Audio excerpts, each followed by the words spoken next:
good evening. Now it's time to start the medical education seminar. This is the 97th medical education seminar in Todai. Today's speaker is Professor Linda Snell, the visiting professor here. And today's topic is novel approaches to assessment. This is the third lecture in the 4 consecutive lecture series of future directions in medical education. I think there are lots of innovations in learner assessment in medical education because there are lots of new tools or new concepts, including work-based assessment and also work-based assessment or new tools related with the outcome-based education. So I think we can expect that kind of topics. So please. Thanks very much. Welcome back, everybody. You'll be pleased to know that this is number 3 of 4, so you only have to put up with me for one more time. As was mentioned, this is the third in a series of 4 about the future of medical education, and we're looking particularly at assessment this time. And just to remind you about what we've talked about for the last 2 lectures, because in fact these lectures all tied together. We discussed how medical education needs to change to address both new methods in education and the needs of society, which are changing. One of the ways towards which is changing is outcomes-based or competency-based, CBME, medical education. And that's being implemented around the world. And we talked about the curricula of competency-based education that is derived from the abilities that are needed by the graduate of the program. And they're organized into frameworks with milestones and EPAs to help in the stepwise approach to implementing a program and planning curricula, and that there's a lot of innovative teaching and learning strategies. But woven through all of this is the idea of assessment. You really can't have a competency-based approach without good assessment. And again, just to remind you of the curricular or learning cycle, we start with the goal, the end in mind, have needs, develop objectives, teach, assess, and evaluate the program. And in a competency-based program or outcomes-based, we talk about abilities. And where we are now is really talking about assessment in here. So we're almost done. We're almost gone around the circle. Here's what I hope we can talk about tonight, and we'll leave some time for chatting at the end. The first is a very brief overview of assessment, just to know where we are now in terms of our theory of assessment and our principles of assessment. And then I'm going to address 2 things. The first is assessment as it applies to the individual learner, the student or resident, or for that matter, faculty member. And talk a little bit about work-based assessment, which you can spend hours on, so it's very brief, and some new tools that we are using in Canada. The second thing I'm going to talk about is assessment from the point of view of the organization or the system, because there are 2 concepts that are fairly new, and that is programmatic assessment and the idea of a competency committee. Throughout this, I'll be throwing in some examples from Canada, and then I'm going to put out a little challenge for those of you involved in medical education in Japan. So let's start off with the overview. And you'll notice that I'm using the term assessment and not the term evaluation. So that I should say there are some international differences between the use of these terms. In Europe, the term evaluation is used almost interchangeably with assessment. It's used to mean looking at both a learner and looking at a program. In North America, assessment is used when talking about an individual learner, a test for the student, an oral exam for the resident, and evaluation is used when you're looking at a program, when you're looking at a student curriculum, a residency program, a continuing education program. So, because I'm from North America, I will be using the term assessment. If you're used to hearing the term evaluation, just translate it in your head.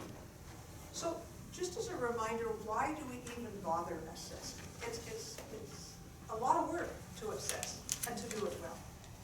Well, from the individual student's or resident's point of view, we assess to identify what they're good at and where they need to do a bit more work.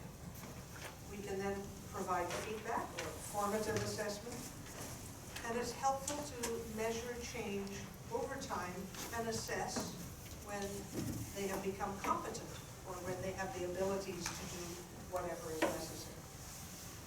From the systems point of view, it's very helpful to have a good assessment system so we can make decisions about when the learner goes forward to the next stage, when they graduate, when they have a license to practice, to provide feedback to teachers, and also because it is our responsibility as medical educators to be responsible to society, to not let people out our doors until they are competent and able to practice safely.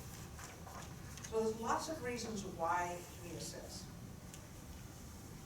Most of you will be familiar with this, and I'm not going to spend much time on it, just to remind you how assessment has changed over time. This is known as the Miller Triangle or Miller Prism for competence, for assessing clinical competence. Here it says 2009, no, it's 1990 that this was first published. And it really changed the way people looked at assessment. Because in the pre-1990 days, much of what we did fit in the bottom. Does the learner know something? And the expectation was if they knew it, they'd be able to do it. Assessment now looks at these 4 levels: to know how, to show, and to actually do and practice. And all of those levels integrate knowledge, skills, behaviors, attitudes, competencies, abilities, whatever you want to call it. It has been said that competence comes when you actually can show somebody what is necessary, but performance is a higher level. That's what you actually do in practice, which is an interesting way of thinking about it in terms of competency-based education. The reason I say it's interesting is, would you like somebody who has been able to demonstrate competence in a simulation setting? Would you let them go out and practice if they haven't actually practiced or you haven't seen them have a chance to practice? So there's some interesting things about this triangle when it comes to assessment. The first is that the methods we use are actually different when you go up the triangle. Here we tend to gather facts with traditional multiple choice questions, short answer questions, any of the sort of written things that we do. Here we look for things that we can see the learner is interpreting more. Again, they might be more complex short answer questions or multiple choice questions. And they might also be things like short cases and such like that you can write about. Once you get into demonstration of learning, you're looking at simulation, OSCEs, short clinical cases, things like that. And finally, here, whoops, let's go back here. Here, we're looking at directly observing someone in the workplace. And I bring this up because work-based assessment really fits in here. And maybe a little bit in here, but mainly up here. And the importance of that is, only as you get up to the tip of the triangle, to the peak of the triangle, are you really looking at professional authenticity, or what really happens in real life. The challenge is, here we go. It may be a little bit harder to teach, or there's a perception that it's a bit harder to teach up here than down here. Down at the bottom, you're teaching facts. You give a lecture, do an online course, read a book, got the facts. As you move up on the triangle, you have to use different methods of teaching, and we talked about that the last time. More relevant for this time is it's thought to be harder to assess. It's thought that the number of valid and reliable tools we have for assessment are more problematic as you reach the top of Miller's triangle than towards the bottom. It's not just a multiple choice exam where you can look at validity, reliability, they got the question right or wrong, that's it. It's what's right or wrong about different ways of managing a patient. So there's a lot more judgment that goes on in work-based assessment and in the top of the triangle. So that's a little bit of some of the overview of the basics of assessment that will come up a little bit later on. Now I know you can't read this because I tried to read it from the back, but I think you can read it on your slide. This is talking about what we talked about over the last two sessions, which is competency-based programs. And what Carol Caraccio did 15 years ago now is she compared and contrasted our current, and I say current because most programs still are process or time-based and competency-based education. And many of the things she talked about were to do with assessment. The typical assessment tool in, say, a residency program is a single measure. It might be an exam. It might be fairly subjective. It might happen away from the time when you've observed the behavior, or it might happen by proxy. Proxy means you might actually give them an oral exam or a long case rather than observing them in real life. It might happen away from the real authentic setting, and you might compare people to each other, norm reference them. You might say they're above average, average, below average, whatever. And the emphasis is on that mark that happens at the end of a period of time.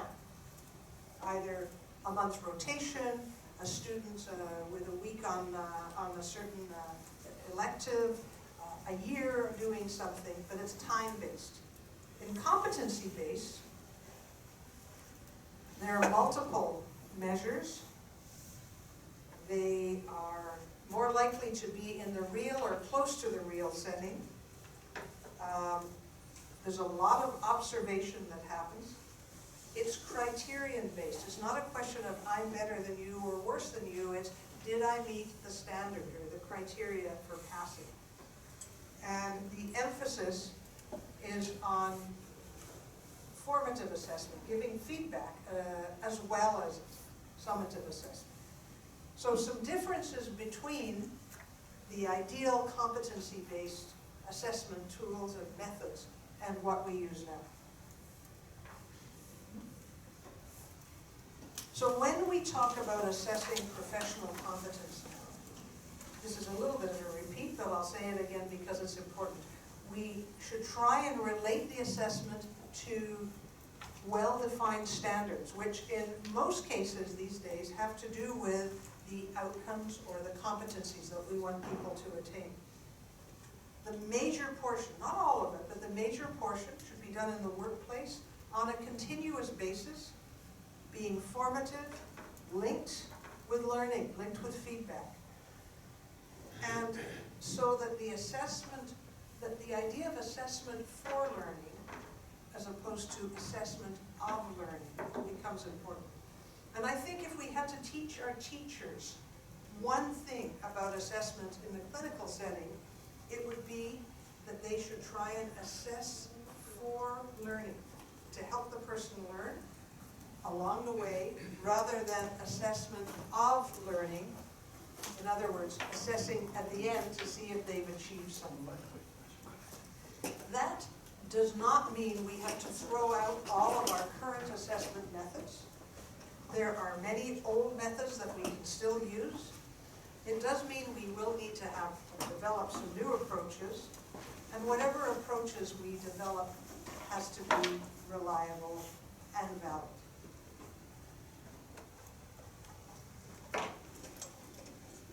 A second comment about assessing clinical competence is something that comes from Miller's Triangle. We're assessing knowledge, skills, behaviors, and we're often doing it with different methods.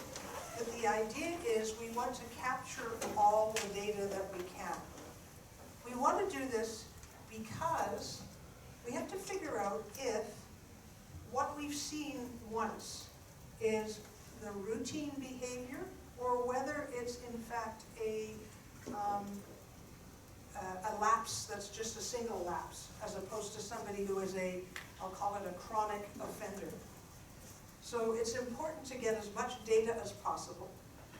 And so we hear people who are interested in assessments talk about what's called the rule of multiples. We want to have multiple observers, multiple observations, multiple methods, and in multiple contexts.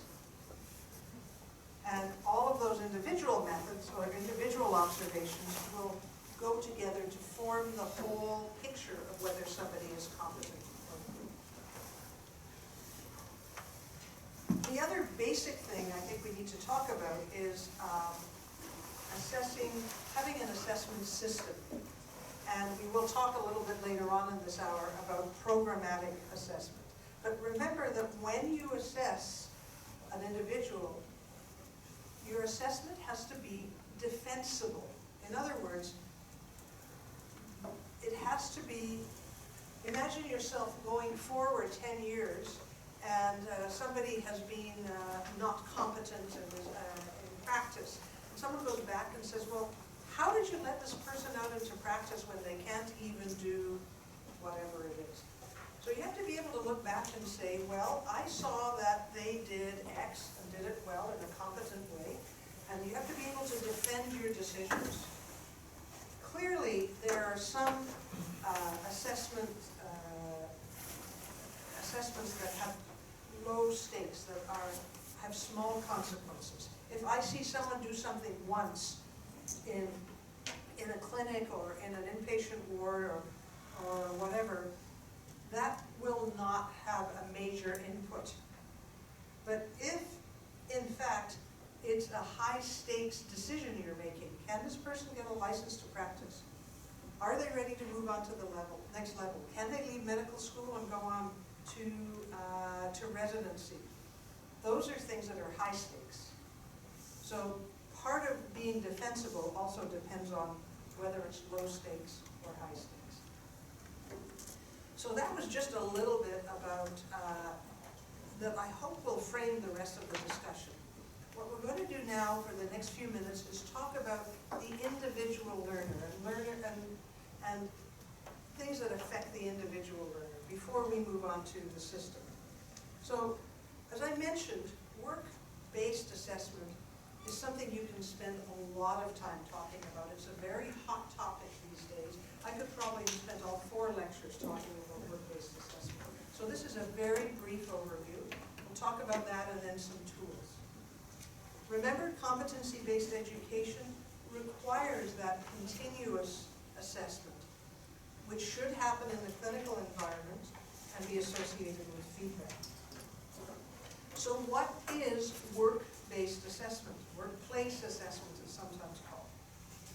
It's a way of assessing in the real world, where the outcomes are related to the learner's capability to function as a practitioner, a healthcare practitioner.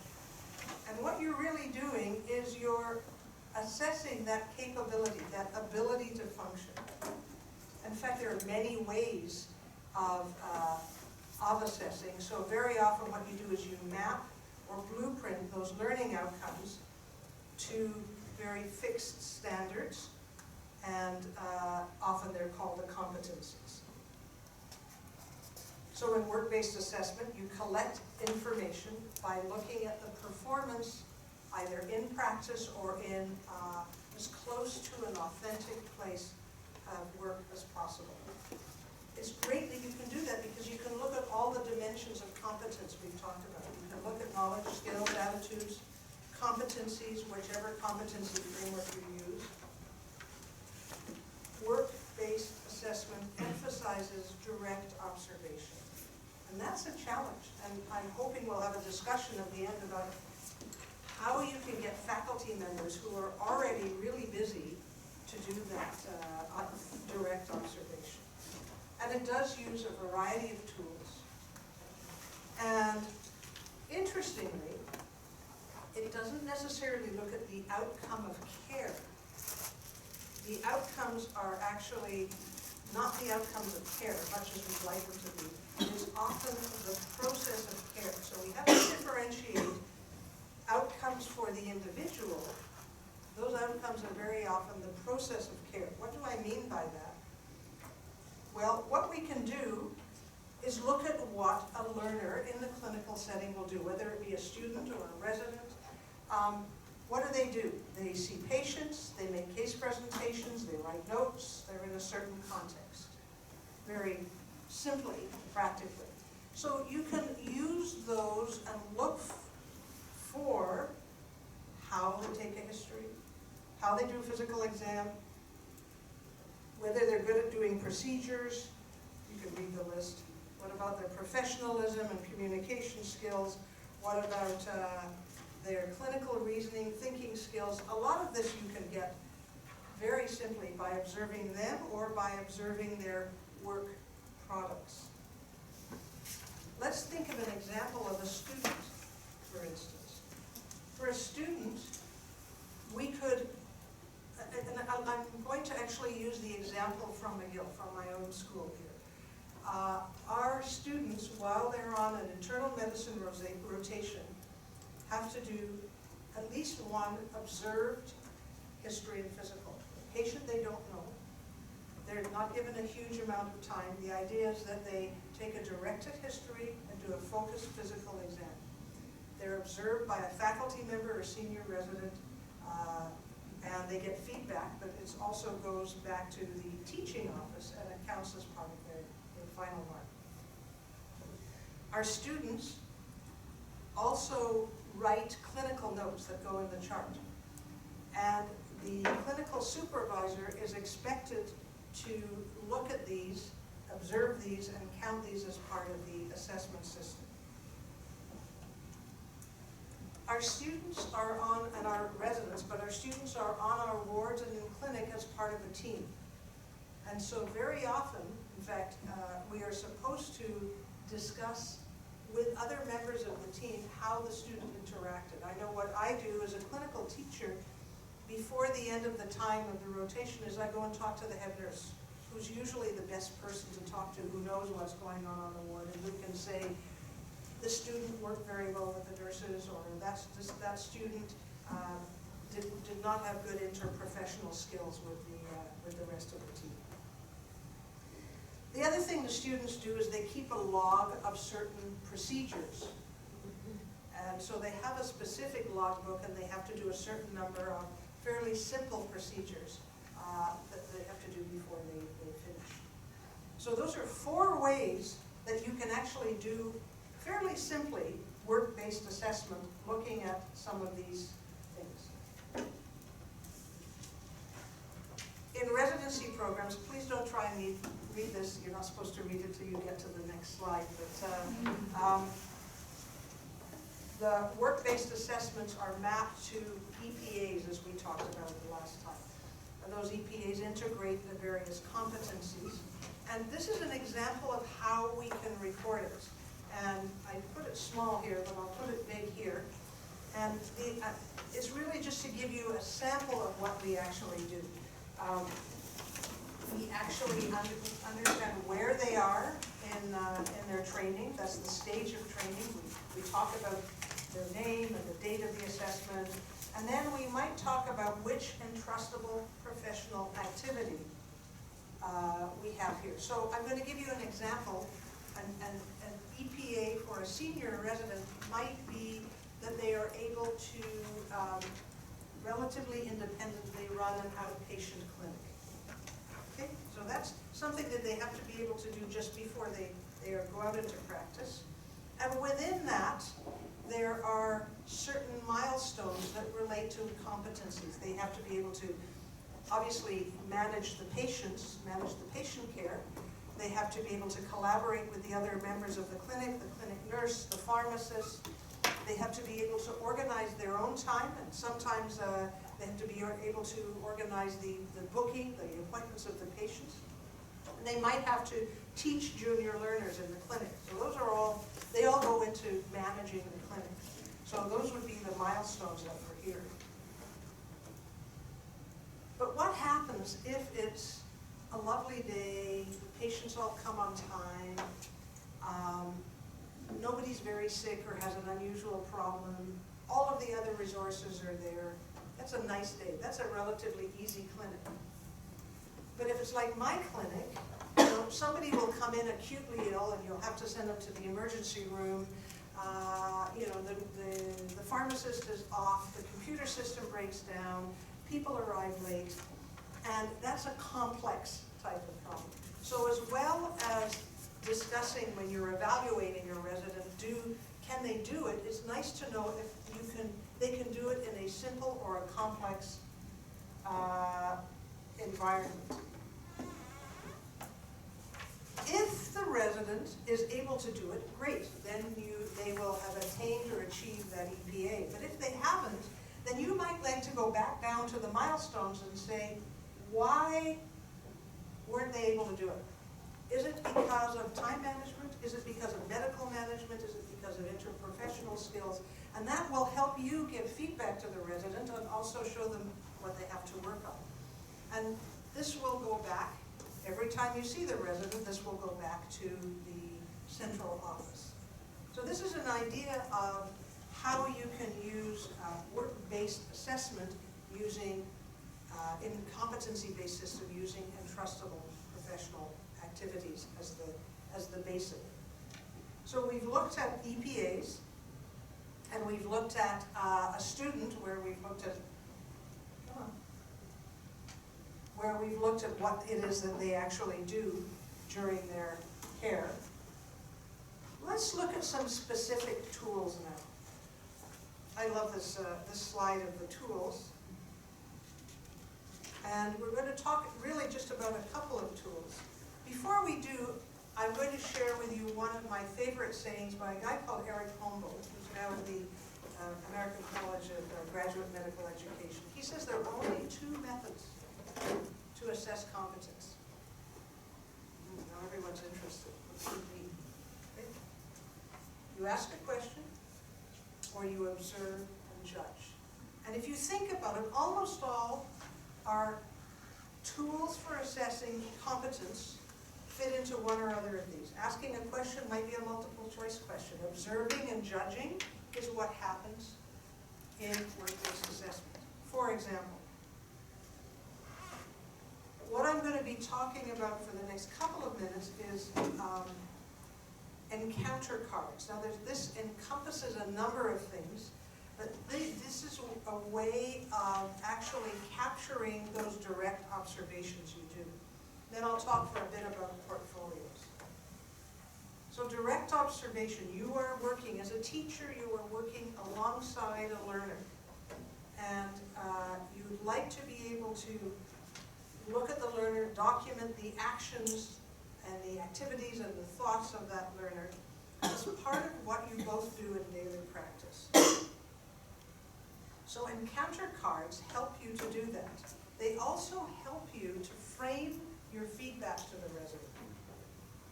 They're useful when you may only see the learner once or twice and multiple other people are seeing the learners. So those are all aggregated into a more summative type of assessment. And I'm going to show you some examples now, some of which you will know, some of which are ones that we have used at McGill or elsewhere in Canada. So I know you can't read this, but most of you do know about the mini CEX, the mini clinical evaluation or assessment.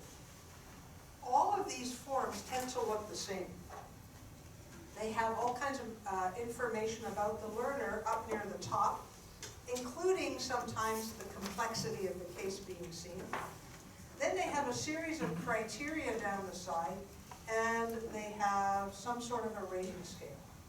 The mini CEX has a 1 to 9 scale, from poor to excellent, unsatisfactory to, what do they call it? Superior. And the criteria down the side are fairly general.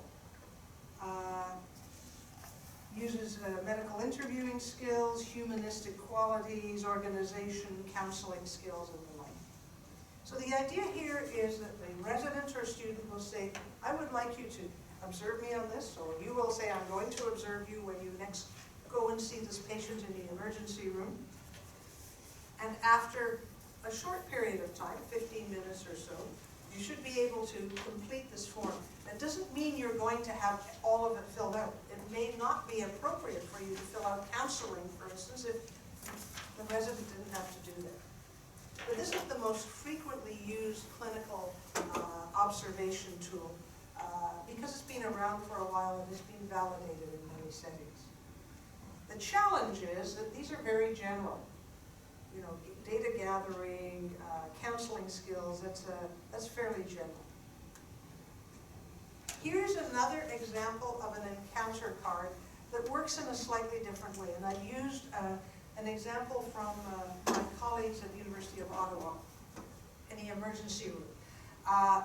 This, although it's called a card, I should say most of these are actually done online now, but this one just shows up nicely on the screen. In emergency medicine, the trainee, student or resident, spend a shift, usually linked to 1 or at most 2 teaching staff. And at the end of that 8 or 9 or 10 or 12 hours, the teaching staff spends a few minutes completing this, usually with the learner present, giving a bit of feedback, and then submitting this card, and multiple cards are submitted. So again, surprise, surprise, you've got the identity of the learner and some fairly general criteria: clinical management, communication, evidence-based medicine, with a rating scale here. And what's nice is some strengths and areas for improvement. So the program director, if they see 6 of these come in over the course of a couple of weeks, can look and see, is there a consistency in this? Does this person have some problems with communication skills or medical knowledge or diagnostic reasoning? If so, it might come up with frequent occurrences on these cards. And so these are very commonly used, not only in emergency medicine. I could see using them in anesthesia, where a learner might be with a single anesthetist for the course of a day. I could see using them in an outpatient clinic, where you might be linked to a learner for the course of a half day in the clinic. The same thing applies for procedural skills. The direct observation of procedural skills is a commonly used one, and what I like about it is it allows you to observe almost any procedure. Give the trainee some feedback, and also if you're using it for feedback, it's formative, but you can also complete it multiple times and it becomes summative. Can this person do this procedure? As with the others, I won't go through this in detail, it's got a lot of detail about the learner and the clinical setting, and also the complexity is often in there. Is it in the ICU? Is it during an emergency case, or is it during a routine case? And what's nice about this is here it's general enough that I can see a surgeon using it for a procedure, an internist using it for maybe an invasive procedure, radiologist, whatever. Fairly general, demonstrates understanding of the indications, gets consent, prepares properly, uses appropriate analgesia, whether their technical skills are good, and seeks help where appropriate, and follows up on the patient. All of those are important, but they're general enough that they can be used in many specialties. The other thing is, as with many of the others, there is a summative part to it. Were they able to perform it competently to unable to perform it at all, and then what went well and where things would be improved. I'm showing you this one because it's another one from my university. It's called the PMEX, so the Professional Mini Evaluation Exercise. Available on paper, or which looks just like this, or online. And there's two parts to it again. I put them side by side here just for the slide, but the identification of the learner, and then a series of criteria that we have found through a number of research projects to be associated with good professional behavior. The idea here is that, again, that the teacher go and observe the learner on a patient interaction. Doesn't have to be for very long. And here there are about 20 criteria.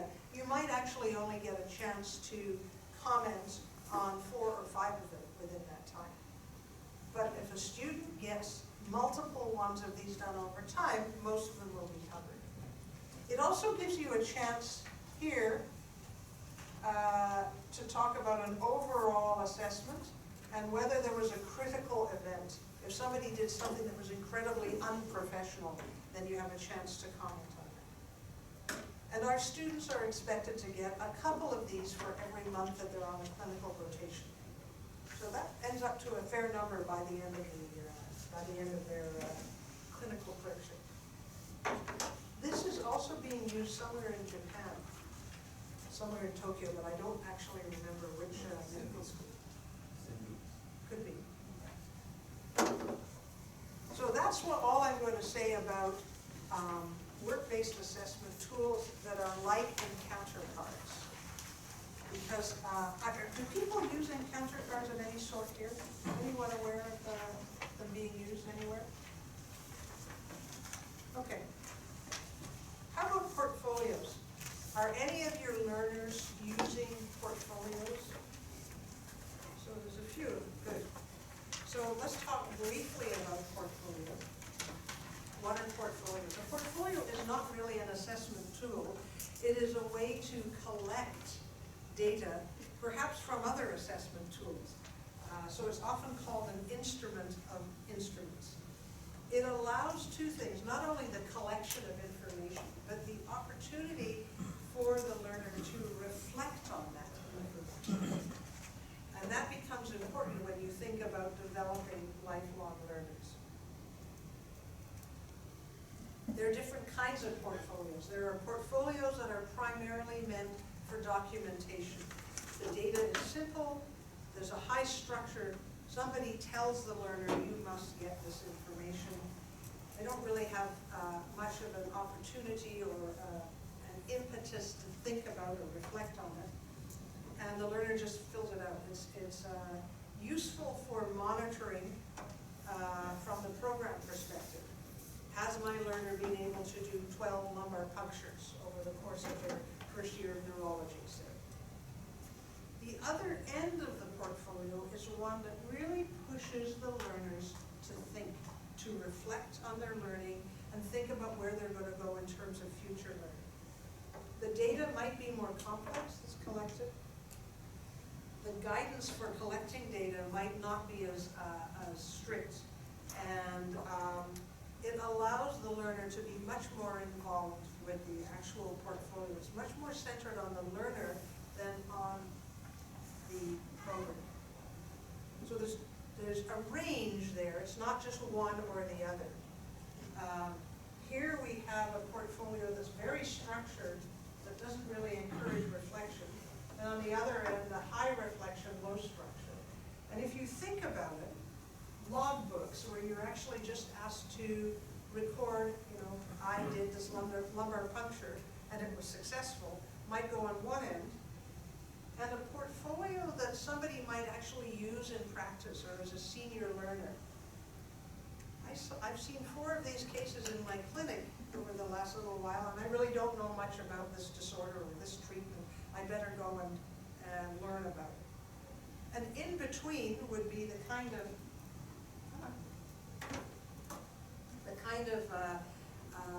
portfolio that would help us in terms of assessing competence. So you may say, what goes into a portfolio? So there's lots and lots of possible elements that could go into a portfolio. Here are some things that you can just ask people to include.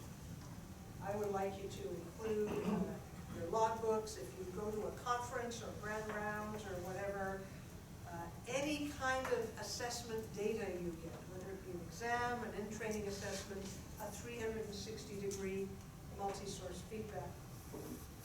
If you get any feedback from patients, and certainly in my setting, people do get feedback from patients, please include your current curriculum vitae. That forces you to keep it up to date. And if you get any awards. So those are things that you can be told to put in. You can also ask the residents or students to put in what I call work products. This could be any scholarly work that they're doing, any presentations, any evaluations of those teaching presentations, quality assurance literature reviews, any kind of written report, perhaps clinical material that they're proud of, if they wrote a particularly good history, for instance, or developed something that was useful, or an innovation in a clinical setting. The third column is where it gets interesting, as far as I'm concerned. And this is where learners can be encouraged to think about what's in their portfolio. So it's not just a bag of stuff. It's something where they can think about how they can make themselves better. Records of meetings with mentors, their personal goals and how far along they are to achieving them, their plans for learning, anything critical that's happened that's made them think. Perhaps they had to run a cardiac arrest that was unsuccessful. It wasn't their fault necessarily, but it made them think about learning. Any personal experiences. Now this would be a huge portfolio if you asked a trainee to gather all of this data. So let me give you an example of what we have in our portfolio, say in the general internal medicine senior residency. We do ask for logs of procedures, in this case of fairly complex procedures. We want individuals to record when they meet to conferences, but as you see from the asterisk here, we ask them on some of these things, not just to record what they've done, but what they've learned and what future learning they're going to do. How they've done on exams or any assessments. And we also ask them to keep up a curriculum vitae. All of the scholarly activities that they've done go into this, whatever it is, and we specifically ask for one quality assurance review, one thing to show that they're advocating for patients in some way, one teaching product, could be a set of slides, and one either paper or another kind of scholarly product. More importantly, I think, is this on the right-hand side for these things we actually ask for them to think about and record.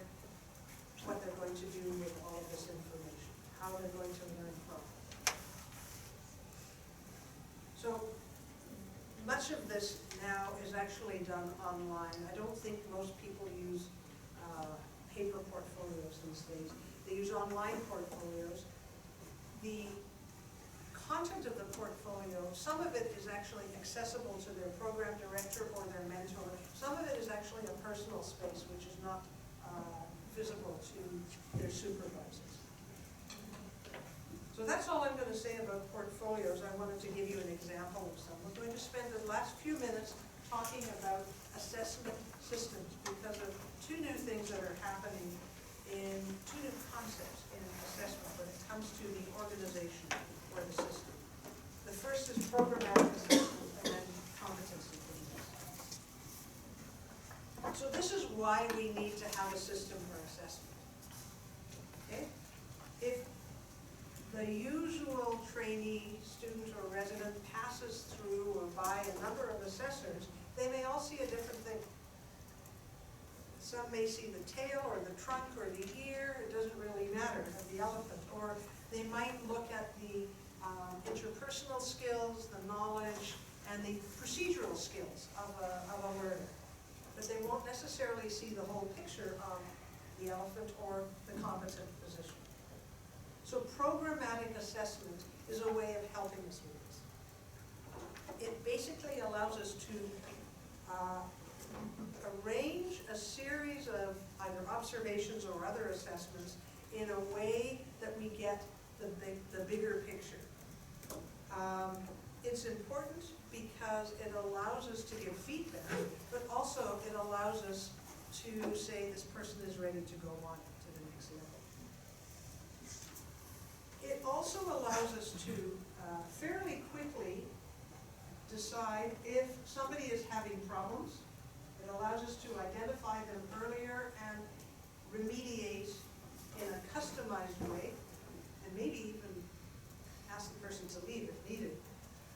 More importantly, if somebody is doing very well, it allows us to identify that earlier so we can customize their training as they move forward. So it's not just for the people in the middle, it's particularly good for the people at both ends of assessment. To do this, you have to make a decision about a learner based on, as I said, an aggregation, an analysis of evidence over time. And you often have evidence from different sources, and you do what's called triangulate. If something is noticed by one method, is it also picked up by another method or person? And the goal is this. I want you to tell me, by the way, when you know what this is. The goal is to get information from various sources until you actually have a picture. You know what it is? No? Monkey there. It's a macaque, a Japanese macaque. So, the idea is that you don't necessarily have to have the full picture. You can tell how someone's doing before you get the full picture. You might even be able to make a decision based on this, or you might feel you have to wait for this, but you don't have to wait till it's totally uncovered. And just to put it in more medical terminology, you have to get enough windows on competence that you can say that someone is, in fact, competent. Now, some of those windows may actually be bigger than others. And what that means practically is some either assessment methods or individuals who assess or tools might provide more information than others do. So it's the idea of having multiple assessors, multiple times, multiple contexts that's important. The higher the stakes, the more readings you need, the more assessment data you need. Obviously, you're not going to decide if someone, you'd like not to decide whether somebody graduates from medical school based on one sole assessment tool, I hope. So So programmatic assessment should aim at linking those assessment data points for each competency with a tool to ensure that all of the outcomes are actually being assessed, usually in more than one way. And that will also help you do this, which is make an assessment blueprint. So along the top, I just randomly put in 6 assessment methods, and I put in some outcomes down here. I used the CAMMEDS roles, but it could just as easily have been any other competencies or outcomes you want. And the idea is that you want to be sure that you're using more than one tool. If you were just using a written exam, you probably would not be able to assess really well somebody's communication skills or professionalism or interprofessional skills, for instance. The other thing that this helps you to do is this. Does anybody notice anything about this particular blueprint? Got lots of tools. But in fact, what we see here is that there's no tool that's looking at the health advocate or health advocacy. So we've heard that assessment drives learning, and if the learners know and the teachers know that there's nothing that's looking at this particular competency, then the chances are that it won't be taught and it won't be learned. So that using a blueprint for assessment is very helpful in terms of programmatic assessment. The final thing I'm going to talk about is competency committees, because this is a usual. I'm sure that's working. Because it is something that's relatively new. It's something that's used in residency training in North America right now as we move towards competency-based education. But it certainly has potential to be used with medical students in the clinical context as well. A competency committee is a group of individuals, we hope they're wise individuals, who get together periodically, often once a month, for a conversation about all of the trainees or some of the trainees within that clinical area. The committee has group goals, but the goals in general are to talk about the residents and see whether they're progressing appropriately or not. Interestingly, this allows the faculty members who are part of this committee to get trained in assessment, so it's helpful. And it provides a weight that individual assessors don't have when it comes to dealing with difficult decisions, trainees with problems. We talk about the wisdom of the group. And there's a couple of things that are nice to know. One is that group conversations are more likely to uncover deficiencies in professionalism than an individual would. Because unless somebody is highly unprofessional, people look at professionalism in different ways and may not pick it up. Group conversations after individuals, what the group does is they may look at a whole series of encounter cards or EPA notes or logbooks or portfolios or whatever. And the final decision tends to be more reliable. Group conversations may pick up more deficiencies, and they don't necessarily take a lot of time. When people have looked at it in competency committees, about 5 minutes a trainee is the average. Maybe a bit more for a trainee with a problem, and less if trainees flying through. But there's also no evidence that there's one person who dominates the group. The input often comes from all the individuals in the group. This is important when it comes to high-stakes judgments. We've talked about this before. If the consequences are small, then multiple samples are nice. But if the consequences are big, having a collective judgment about those multiple samples can be much more useful. And it doesn't matter if individuals within the group have different opinions. It's actually important, and there's been a whole series of papers on what's called assessor bias in the last 5 years or so. Having assessors have variance in their opinions is okay. It's not just because one of them is wrong, or maybe only one of them is right.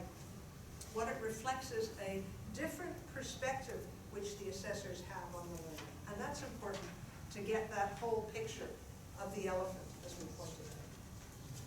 Now again, I don't expect you to see the details of this. It's more to get the ideas of the picture. This is a good example of our residency programs. The residents have a portfolio which they keep. Here's the trainee, they review the portfolio, think about it, contribute to it, and may discuss it with an advisor. The advisor has input to the clinical competency committee, and the portfolio can also be seen by the clinical competency committee. So the advisor might say, I think this resident's doing fine because, or I think this resident needs to work on something. And then the committee can actually look at what's in the portfolio. Program leaders can also look at the portfolio and see whether they need, for instance, an early warning system that a resident is struggling. And the system all works together, which is nice. They're all different components of a competency committee and programmatic assessment. I see time is going on, so I think we're near the end. Yeah. So, now I've got a challenge for you. And let's look at Japan right now. And let's look at this. Okay, I got this very cool thing when I was at the APMEC meeting a couple of weeks ago. It's the Asia Pacific Medical Education Conference. It's called an assessment profile. It's from the Association of Medical Education of Europe, and it's kind of, you know, it's a nice sort of way of looking at assessment.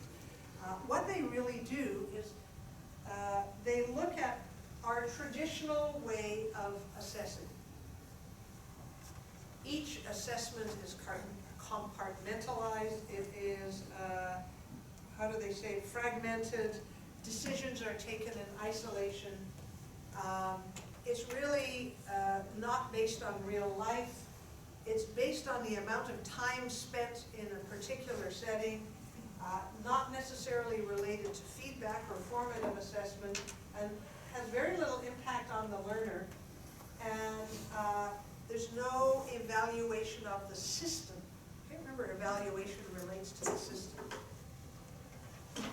They've thought of a very nice acronym, which is PROFILE here. And what they say is that it's very nice to have an assessment system that's programmatic, that's based on authentic settings in the real world, and outcomes or competencies, that's associated with feedback, has an impact on learning and the learner, and engages the learner, and where there is an evaluation of the system. In other words, there's a quality control. So my question for you, and my challenge for you is, where are we here in Japan? Are we more towards the left, or are we more towards the right? And what can we do to move forward in terms of a modern assessment system? I'm not going to ask you for answers now. We'll talk about it in the discussion if you want, but I just want you to think about it. I'm going to try and summarize now very briefly. I think my key messages from this evening have been that assessment does require dedicated time and committed relationships between learners and faculty or clinical supervisors, work-based assessment. There are many tools, however, to help people do that. And in fact, if you're not doing some of the other things which are kind of useless, like filling out forms at the end of the month, it may not take all that much more time. The other thing is that competency-based education relies on a program of assessment that includes multiple methods, multiple assessors, and is embedded within an effective system. And the assessment system must facilitate this programmatic assessment. So I'm going to stop here and see if, and I actually finished on time. Amazing. So,